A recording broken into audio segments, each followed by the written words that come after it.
ಕೂಡ ತಮ್ಮ ಅಂಗೈಯಲ್ಲಿ ಅಂದ್ರೆ ಅಷ್ಟು ಆ ವಿದ್ಯೆಗಳಲ್ಲಿ ಪಾರಂಗತರಾಗಿದ್ದರಂತೆ ವಿಧೀಂದ್ರ ಸ್ವಾಮಿಗಳು. ತೋರೋ ಮುಕುಂದರಿ ನೊಂದೇನೆಯ ಭವ ಬಂಧನದೋಳು ಇದು ಮಾಡಿದ್ಯಾರು? ರಾಘವೇಂದ್ರ ಸ್ವಾಮಿಗಳೇ ಮಾಡಿದ್ರು. ಯಾರು ಅಂಕಿತ? ಯಾರು?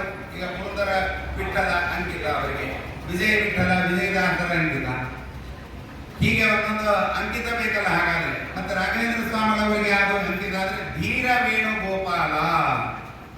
ನೋಡಿ, ಇವರಿಗೆ ದಾಸರೂ ಇದ್ದಾರೆ.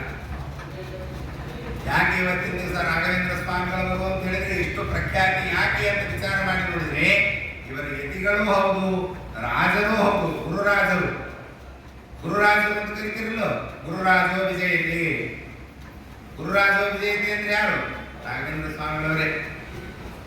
ಹಾಗಾಗಿ ಇವರ ಕಾವ್ಯ ನಾಟಕ ಕಲಾ ಕಾಣಾಟ ಪಾತಂಜಲ ತ್ರೈಯತ್ತಸ್ಮಿನ್ ದೇವಿನಿ ಕವಿತಾ ಸಂಗೀತ ಪಾರಂಗತಃ ವಿಪ್ರ ಕ್ಷತ್ರ ವಿಡಂತ್ರಿ ಜಾತ ಮುಖರ ಅನೇಕ ಪ್ರಜಾ ಸೇವಿತ ಶ್ರೀಮತ್ ಸದ್ಗುರು ರಾಘವೇಂದ್ರ ಇತಿರಾ ಕುರ್ಯಾತ್ ಧ್ರುವಂ ಮಂಗಲಂ. ಎಷ್ಟು ರಾಯರು ನಮ್ಮ ಮೇಲೆ ಅನುಗ್ರಹ ಮಾಡ್ತಾರೆ ಅಂತ ಹೇಳಿದ್ರೆ, ನಾವು ಮೊಟ್ಟ ಮೊದಲಿಗೆ ಅತ್ಯಂತ ಕೃತಜ್ಞತೆಗಳನ್ನ ಅಪ್ಪಣಾಚಾರ್ಯ ಹೇಳಬೇಕು.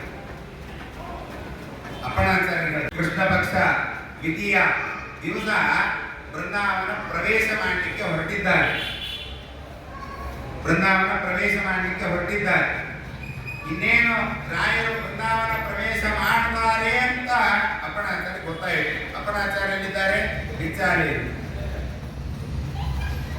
ಬಿಚ್ಚಾಲೆಯಿಂದ ಮಂತ್ರಾಲಯಕ್ಕೆ ಬರಬೇಕು, ಮಂತ್ರಾಲಯದಲ್ಲಿ ರಾಯರು ಸೇವೆ ಮಾಡಬೇಕು, ಮತ್ತೆ ಪುನಃ ಬಿಚ್ಚಾಲೆಗೆ ಹೋಗ್ಬೇಕು. ಇವರ ನಿತ್ಯದ ಕೆಲಸ ಅಪ್ಪಣಾಚಾರ್ಯ. ರಾಯರು ಇನ್ನೇನು ಒಳಗಡೆ ಬೃಂದಾವನ ಪ್ರವೇಶ ಮಾಡ್ತಾರೆ ಅಂತ ಅಪ್ಪಣಾಚಾರ್ಯ ಗೊತ್ತಾಯಿತು. ತುಂಗಭದ್ರೆ ನೋಡಿ, ಈಗೆಲ್ಲ ಪ್ರವಾಹ, ಶ್ರಾವಣ ಮಾಸ ಬಂದು ಅಂದ್ರೆ ಸಾಕು, ಎಲ್ಲ ನದಿಗಳು ಪೂರ್ತಿ ಆಗಿರ್ತಾರೆ. ಅಂಥದ್ರಲ್ಲಿ ಪೂರ್ತಿಯಾಗಿ ಆ ಗಂಗಾದೇವಿ ಹರಿತಾ ಇದ್ದಾಳೆ.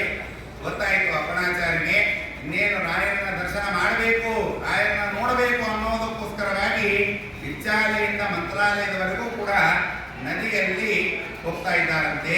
ಹೋಗುವಂತಹ ಸಂದರ್ಭದಲ್ಲಿ ಪ್ರಾರಂಭ ಮಾಡಿರ್ತಕ್ಕಂಥ ಶ್ಲೋಕ ಇದು. ಶ್ರೀ ಪೂರ್ಣ ಬೋಧ ಗುರು ತೀರ್ಥ ಪಯೋಭಿಪಾರ ಕಾಮಾರಿಮಾಕ್ಷ ವಿಷಮಾಕ್ಷ ಶಿರಸ್ಪೃಶಂತಿ ಪೂರ್ವೋತ್ತರಾಮಿತರಂಗಕರತ್ಸು ಹಂಸ ದೇವಾದಿ ಸೇವಿತ ಪರಂಗ್ರಿ ಪಯೋಜ ಲಗ್ನ. ಅಪ್ಪಣಾಚಾರ್ಯರು ದಾಟಬೇಕಾದ್ರೆ, ನದಿಯಲ್ಲಿ ಈಜುಕೊಂಡು ಹೋಗಬೇಕಾದ್ರೆ ಈ ಶ್ರೀ ಪೂರ್ಣ ಬೋಧವನ್ನ ಹೇಳಿದರು. ನಮಗೇನು ಇದರಿಂದ ಅರ್ಥ ನಮಗೆ ತಿಳಿಯಲಿಲ್ಲ. ಹಾಗಾದ್ರೆ ಇದನ್ನು ಪ್ರತಿ ಸಲ ನಾವು ಹೇಳಬೇಕಾದ್ರೂ ನಾವು ಕೂಡ ಅಪ್ಪಣಾಚಾರ್ಯಗಳೇ ನದಿಯಲ್ಲಿ ಈಜುಕೊಂಡು ರಾಯರ ದರ್ಶನಕ್ಕೆ ಹೋಗ್ಬೇಕಾದ್ರೆ ಈ ಶ್ರೀ ಪೂರ್ಣ ಬೋಧ ಅಂತ ಹೇಳಬೇಕಾ? ಹಾಗಾದ್ರೆ ಸಂಸಾರವೆಂಬ ನದಿಯನ್ನ ದಾಟಬೇಕಾದ್ರೆ ಈ ಶ್ರೀ ಪೂರ್ಣ ಬೋಧ ಗುರು ತೀರ್ಥ ಪಯೋಬ್ಧಿಪಾನ ಇದೆಯಲ್ಲ, ಈ ಶ್ಲೋಕವನ್ನಾದರೂ ಕೂಡ, ಈ ಒಂದು ಶ್ಲೋಕವನ್ನಾದರೂ ಸರಿಯಾಗಿ ರಾಯರ ಸ್ತೋತ್ರವನ್ನ ಸರಿಯಾಗಿ ತಿಳ್ಕೊಂಡ್ರೆ ಈ ನಮ್ಮ ಸಂಸಾರ ಎಂಬುವಂತಹ ನದಿ ದಾಟ್ತಾ ಇದ್ದೇವಲ್ಲ, ಅದು ಸುಗಮವಾಗಿ ರಾಯರ ದರ್ಶನ ಆಗ್ತದೆ ಅನ್ನೋದಕ್ಕೋಸ್ಕರವಾಗಿ ಅಪ್ಪಣಾಚಾರ್ಯರು ಇದನ್ನ ರಚನೆ ಮಾಡಿಕೊಟ್ಟಿದ್ದಾರೆ. ನೋಡಿ, ಇದರಲ್ಲಿ ಬಾರದೇ ಇರುವಂತಹ ವಿಷಯವೇನು? ಸಂಸಾರೇ ಅಕ್ಷಯ ಸಾಗರೇ ಪ್ರಕೃತಿತೋ ಅಗಾಧೆ ಸದಾ ದುಸ್ತರೇ ಸರ್ವಾವದ್ಯ ಜಲಗ್ರಹೇ ರನುಪಮೆ ಕಾಮಾದಿ ಭಂಗಾಕುಲೆ ನಾನಾ ವಿಭ್ರಮ ದುಭ್ರಮೆ ಅಮಿತ ಭಯಸ್ತೋಮಾಯುತೆ ನೌಕಟೆ ದುಃಖೋತ್ಕಷ್ಟ ವಿಷಯಂ ಸದಾ ಮಾಮಗ್ನ ರೂಪಂ ಸದಾ. ಅಲ್ಲಿವರೆಗೂ ಅಪ್ಪಣಾಚಾರ ಮಾಡಿರ್ತಕ್ಕಂತಹ ರಾಯರ ಸ್ತೋತ್ರ.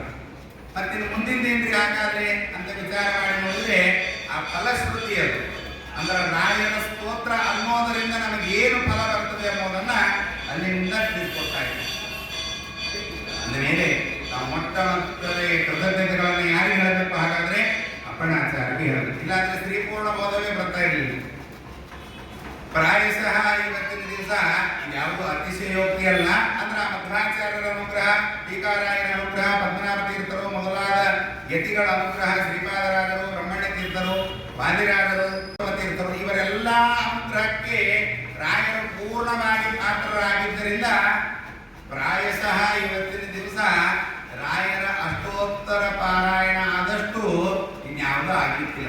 ಪ್ರಾಯಶಃ ನೋಡಿದ್ರು ಎಲ್ಲಿ ನೋಡಿದ್ರಲ್ಲಿ ಪ್ರತಿ ಗುರುವಾರ ಮಠದಲ್ಲಿ ರಾಯರ ಅಷ್ಟೋತ್ತರ, ಭಾನುವಾರ ರಜೆ ಇವತ್ತಿನ ದಿವಸ ದಿವಸ ಇಂಥವ್ರ ಮನೆಯಲ್ಲಿ ರಾಯರ ಅಷ್ಟೋತ್ತರ ಎಷ್ಟು ಸಲ ಪಾರಾಯಣ ಮಾಡಿದ್ದೀವಿ, ಬೇಕಾಷ್ಟು ಸಲ ಪಾರಾಯಣ ಮಾಡಿದ್ದೀವಲ್ಲ, ಸಾಕಲ್ಲ, ಈ ಜನ್ಮಕ್ಕಾಗೋಷ್ಟು ಪಾರಾಯಣ ಮಾಡಿಬಿಟ್ಟು ಬಿಡ್ರಿ.